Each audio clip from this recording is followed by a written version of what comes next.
going to the bench immediately in game 1, a minute and a half in, and Tice picks up his second foul. But when we come back in the game, we have an 18-point lead via the bench.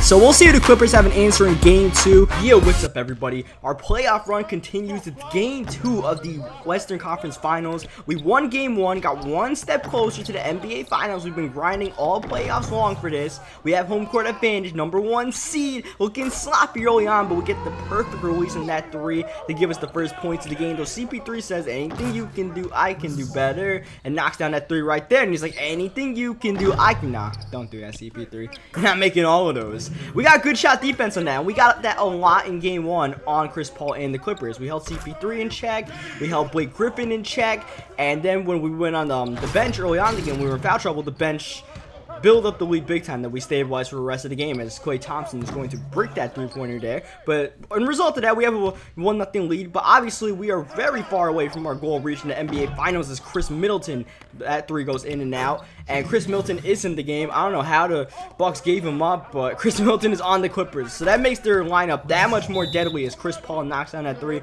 doing a little zigzag on us. So I'm like, all right, I'll stay close on Chris Paul.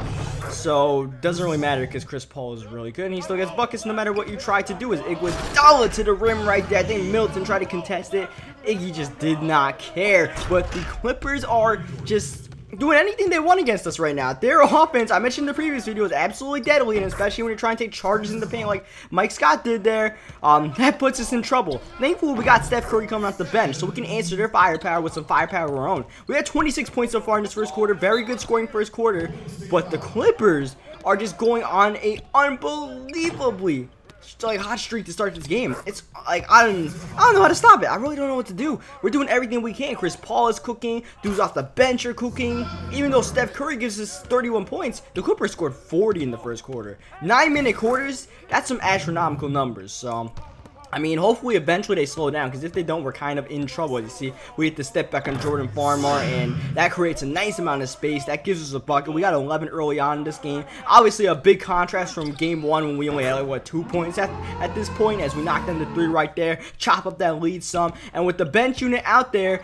Doc Rivers chose to keep me in the game. And yes, Doc Rivers is the coach for us, even though he's the coach for the Clippers in real life. Doc kept me in the game, and because of that, here we are driving all the way to the rim, drawing the foul, and 1, making the free throw that gives us the lead. So Clippers did all that work, all for naught now. Now you see Chris Paul's back in the game. What a nifty behind the back pass from Tice to David Lee. They try to bring a little double team out to Denny Tice post up, but we were able to find the open man, as we usually do. Unfortunately, Chris Paul is just, he's locked in right now. I don't know what else to say. He's just locked in. I'm trying to do all I can do. Now, when I said I played Chris Paul really good in game 1, that's not something that we can expect for the rest of the series, because Chris Paul is really good. And besides that, I did not really play too well defensively in this game. You guys will see later on. It was just not one of my better defensive games. So we go to the bench. We obviously have to get some sort of rest. We didn't get any rest so far in the second quarter. And when we come back, the score is 72-70. This is one hell of a shootout in the first half. We're on pace to score like 140 points each with 9-minute quarters. You can barely do that with 12-minute quarters, as David Lee, who's been money with this jumper lately, and especially in this game, knocks down another one there. We got a nice 4-point lead, and now we're on the break, looking for the ball, but Klay Thompson throws it away. Chris Paul with the steal, and eventually he finds a man in the paint. I believe DeAndre or Middleton, one of them, is able to finish, and that keeps the Clippers in the game. Just when we're trying to eke away, just slowly, here comes the Clippers, and a hard foul from David Lee. Could have been a flagrant, but they just called it a normal, you know, common foul. And Chris Paul. Blake Griffin goes to the line, as that's Klay Thompson in the corner knocking on the shot. Klay, once again, not really having too big of an impact. And you see Chris Paul, we get a late contest in there, but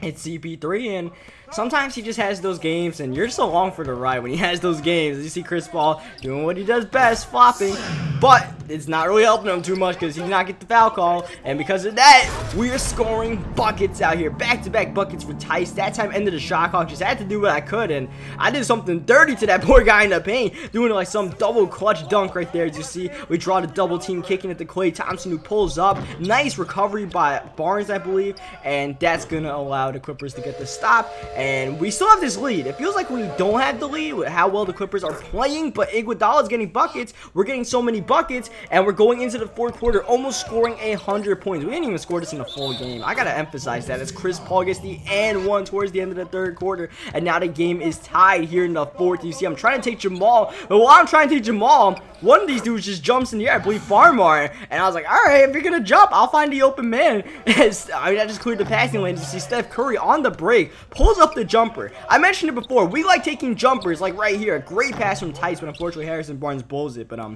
we like taking jumpers in transition, but you can't take those kind of jumpers, Steph, as Jamal Charles is shacking the fool out there, and we're going to the bench in a key situation. For the series, not just the game, we go to the bench. Dane Foley, once again, bench unit comes up big.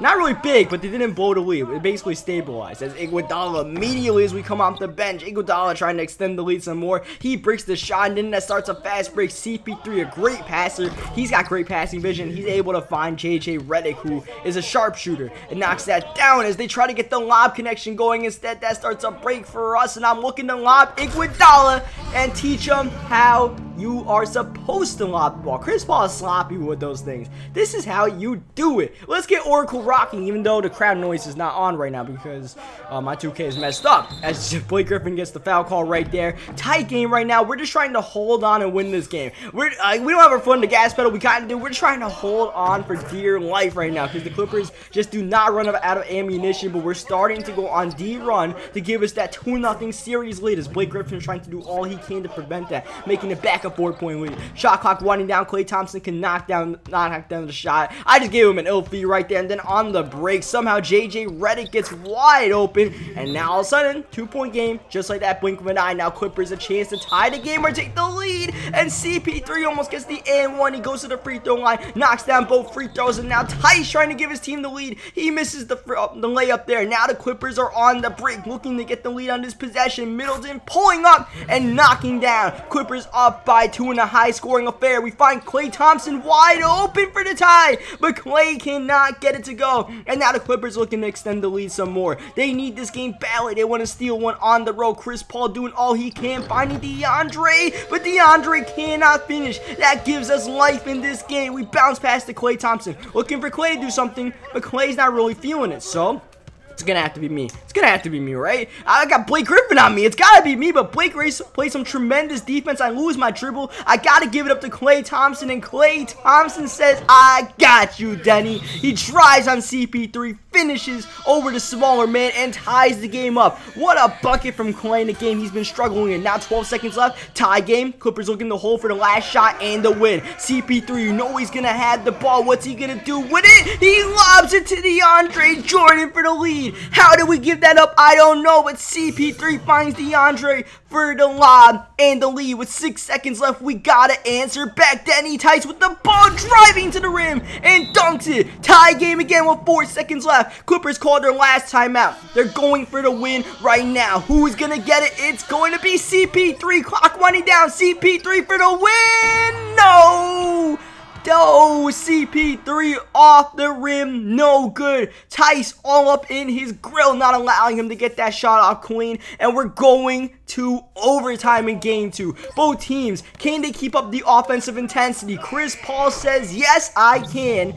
And there's us to do the same. Now, that was just not good defense by us, but we come back with the immediate offense. Iguodala, Middleton tried to get the steal. Instead, he put himself out of position. That gives up points for his team. And now Chris Paul, we're all up on him right now. But it's Chris Paul. Whether you're on him or not, he's still making the shots, and I'm just scratching my head right now. In the meantime, though, Iguodala's got my back, so you know, while CP3's knocking down his threes, Iguodala's knocking down his twos. We almost get the steal, but look who's in the paint for the and one. Chris Paul, who's lighting up the scoreboard right now, but he throws a costly turnover there when they could have put the game away. Instead, that leaves the door open. Tice gets rejected, but Andrew Bogut cleans up the mess. Tice struggling a little bit in overtime right now, offensively and defensively, but CP3 is starting to lose control of this game himself as Iguodala slams it, makes it back back a 1-point game. We are right back in this one. We definitely want to put the nail in the coffin right now as Blake Griffin fades away, dirking it and getting it to go. Makes it back a 3-point game. Under a minute left now. We got to get this 3, but we don't have to take it. Iguodala, though, wants to take it.